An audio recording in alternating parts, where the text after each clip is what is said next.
रुद्रपुर के मुख्य बाजार एवं ट्राइन कैंप में अपनी आईडी छुपाकर कारोबार कर रहे समुदाय विशेष के दुकानदारों की दुकानों पर लगे बोर्ड पर असली नाम लिखवाने की दी गई हिंदूवादी संगठनों द्वारा हिदायत के बाद आज रुद्रपुर व्यापार मंडल अध्यक्ष संजय जुनेजा सर्व समाज के लोगों को साथ लेकर सांप्रदायिक सौहार्द बिगाड़ने वाले कथाकथित हिंदूवादी लोगों के खिलाफ कठोर कार्रवाई करने की मांग को लेकर एसएसपी से मुलाकात करने पहुंचे।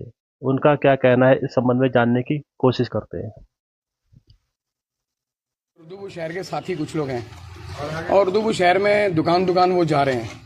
देखिए, हमारे को घोर आपत्ति इस बात की है कि जब सुप्रीम कोर्ट की रूलिंग ऐसी नहीं है तो फिर हम जाके चेक करने वाले होते कौन है। और अगर मान लो कुछ है भी तो हम लोग इतना उसको हाईजैक इतना कर दे रहे हैं, उसको हाई मतलब इतना कर दे रहे हैं, हाई प्रोफाइल उसको कर दे रहे हैं। जैसे रुद्रपुर शहर बहुत बड़ा, देखो इससे हमारा आपस में भाईचारा खराब होता है। सिर्फ कोई हिंदू है या मुसलमान के नाम से नहीं, सिर्फ आपस में भाईचारा खराब होता है। और रुद्रपुर शहर देखो, पहले जो 2011 में पहले हमने उसका दंश झेला, हम लोगों ने उसका। हम नहीं चाहते कि रुद्रपुर शहर में किसी बात का दंश झेला जाए और बड़े मोहब्बत से हम सब लोग रहते हैं, बड़े प्यार से रहते हैं रुद्रपुर शहर के अंदर।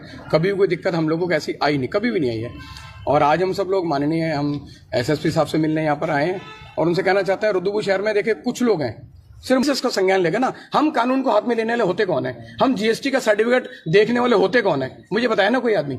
हम सब मुट्ठी भर लोग, जो लोग सिर्फ जानबूझकर रुद्रपुर शहर में तमाशा करना चाहते हैं, रुद्रपुर शहर के अंदर एक सांप्रदायिकता का घोल कर रहे हैं, वो सब ठीक नहीं है।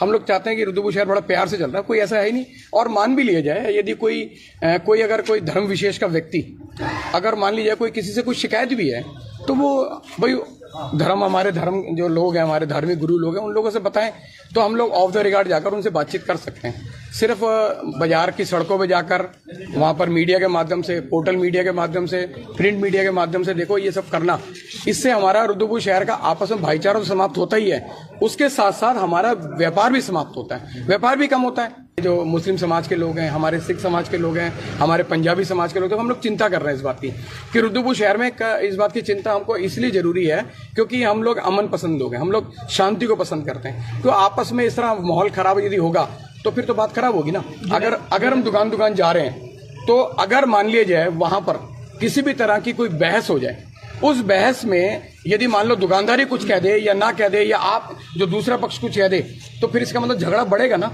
तो झगड़ा बढ़ने फिर किसका नुकसान होगा? फिर आपस में झगड़ा हो जाएगा, फिर उसका सांप्रदायिक रंग देने का प्रयास होगा। तो हम ये नहीं चाहते। रुद्रपुर शहर के अंदर बड़े प्यार से, बड़े मोहब्बत से हम चाहते हैं इन सब चीजों में। और अगर कोई लगता भी है तो भाई पुलिस को बताया जाए ना, प्रशासन को बताया जाए। हम पुलिस प्रशासन पे विश्वास करते हैं। अगर उनको लगता है, किसी को लगता है कि फलानी जगह गलत हो रहा है, तो जैसे हम लोग भी आज एक चिट्ठी देने हैं, कोई प्रार्थना पत्र देना है, वो भी दे दें, या कोई भी जिसको देना है, तो पुलिस इसका संज्ञान लेगा ना। हम कानून को हाथ में लेने वाले होते कौन है? हम जीएसटी का सर्टिफिकेट देखने वाले होते कौन है? मुझे बताया ना कोई आदमी। हम सब रुद्रपुर शहर में अमन रहना चाहिए, प्रशासन को स्वतः संज्ञान में लेना चाहिए, इसको आराम से लेना चाहिए। हम भी चाहते हैं जो लोग काम कर रहे हैं उनको समझाओ। ऐसा नहीं कि उनके खिलाफ कोई बहुत बड़ी कानूनी कार्रवाई कराना है या कुछ है, उनको भी समझाओ, बैठाओ उन लोगों को। रुद्रपुर शहर के अंदर ये रुद्रपुर शहर 2011 का दंश झेल चुके हैं। हम नहीं चाहते आपस में भाईचारा समाप्त हो, हमारा बिजनेस लगातार चौपट हो। ऑनलाइन की वजह से हमारा बिजनेस कितना नुकसान हो रहा है, ये ऑनलाइन की वजह से। आज हम दुकान जाएंगे तो क्या नुकसान नहीं हो रहा क्या? भारत जो है वो संविधान से चलता है और संविधान हमें आज़ादी देता है कि आप कहीं भी जाके व्यापार करें, अपना रोजगार चलाएं।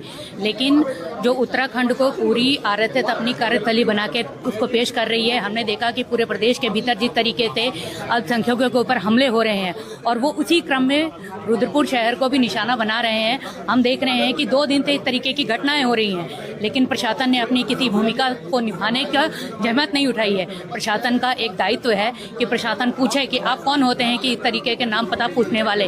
कार्यपालिका शक्ति एक संविधान के भीतर कार्यपालिका पुलिस है, एग्जीक्यूटिव अफसर हैं, उन सबको अधिकार मिला हुआ है। लेकिन आपको ये अधिकार किसने दिया है? भारत संविधान से चलता है, ना कि किसी की सोच से चलता है कि आप दुकानों के भीतर जाके जय श्री राम के नारे लगा के इस तरीके से आप एक पूरा डर का माहौल बनाने की कोशिश कर रहे हैं। तो लेकिन ये जो तराई है, तराई एकता का गुलदस्ता है। आपकी इस मंशा को तराई के लोग पूरा नहीं होने देंगे और इस लड़ाई को हमने 2011 से ही लड़ते चले आ रहे हैं। हम देख रहे हैं कि 2011 में भी हमारे क्षेत्र के भीतर एक बहुत बड़ा दंगा हुआ था, लेकिन उस दंगे के खिलाफ भी लोग खड़े हुए कि आपको इस तरीके का दंगा करने का अधिकार नहीं है। लेकिन हमने देखा कि 2 दिन से इस तरीके की पूरी घटनाएं हो रही हैं। आप गली गली घूम के लोगों से आपका नाम पता पूछ रहे हैं, आप जीएसटी का सर्टिफिकेट मांगने वाले आप कौन होते हो? आप इतने काबिल हो या आपको सरकार ने ऑथराइज कर रखा है कि आप जीएसटी के बारे में बताइए।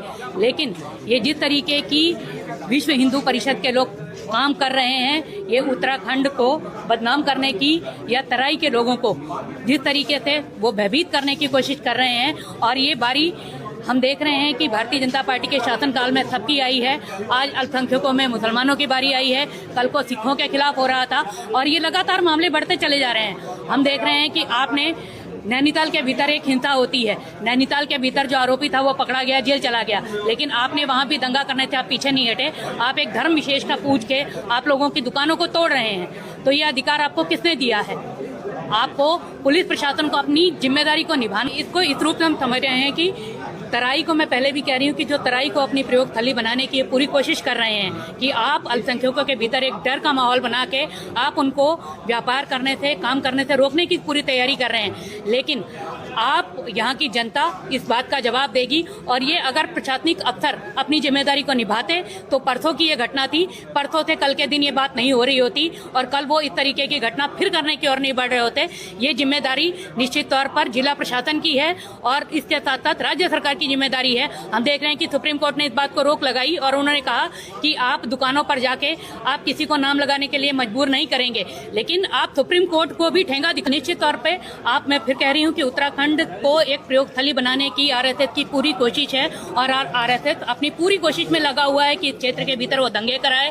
लेकिन यहाँ की जनता जो है इतनी जागरूक है, वो आपके दंगे का जवाब, जिसको आप जय श्री राम का नारा लगा के दंगा कराने की कोशिश कर रहे हैं, जनता अपनी एकजुटता से उसका जवाब देगी कि हम दंगा नहीं करेंगे। हम अपनी उस बात को अपने जो संविधान सम्मत तरीके हैं, उस संविधान सम्मत तरीके से हम उसका जवाब देंगे, और हम कहेंगे कि संविधान में हमें अधिकार दिया है, हम उस अधिकार को प्रयोग करते हुए आगे बढ़ेंगे।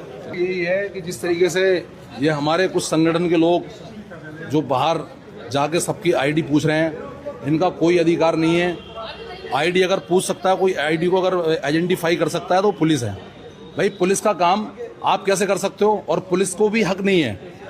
भाई सेल टैक्स ऑफिसर आ सकते हैं, वो पूछ सकते हैं। अगर कहीं आपको ऐसा लगता है कि भाई हमारे नाम का मिसयूज हो रहा है, तो आप कप्तान साहब को शिकायत करो ना। हम कप्तान साहब को तो शिकायत करने आए, हमने तो किसी से नहीं कहा कि आप जो है अपने भी वोट लगाओ। ये जो हमें संविधान जो हक नहीं देता, हम उस चीज़ को क्यों करेंगे? आप जबरदस्ती किसी की आईडी पूछ रहे हो, किसी से जाके आप बदतमीजी कर रहे हो, और आप इस तरीके के नारे लगा रहे हो वहाँ जाके। अगर कोई सरफिरा इंसान अगर इनसे भिड़ पड़े वो, तो क्या होगा? हमारे शहर की बदनामी होगी ना, कि भाई वहाँ उस शहर के अंदर जो है हिंदू मुस्लिम हो गई। तो मेरा उन सब भाइयों से भी हाथ जोड़ के निवेदन है कि आप इस तरीके का कोई भी काम मत करो जिससे दूरियां बढ़ें। आप दूरियां बढ़ाने वाले काम मत करो, आप दोस्ती वाले काम करो। मैं कहना चाह रहा हूँ, ये हमें केवल बेवकूफ़ बनाया जा रहा है, हिंदू मुस्लिम को लड़ाने वाले काम चल रहे हैं।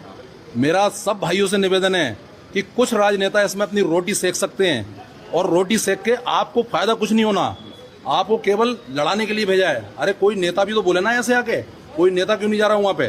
कोई जनप्रतिनिधि क्यों नहीं जा रहा है कि आपका नाम क्या है, आपने वोट पर लिखो। कभी दंगे में नहीं जाते। तो मैं यही कहना चाह रहा हूँ कि आप भी भाई, आप हमारे शहर के लोग हो, मेरा आपसे हाथ जोड़ के निवेदन है कि आप इस तरीके के कार्यक्रम मत करो जिससे हमारे शहर की, हमारे उत्तराखंड की बदनामी हो।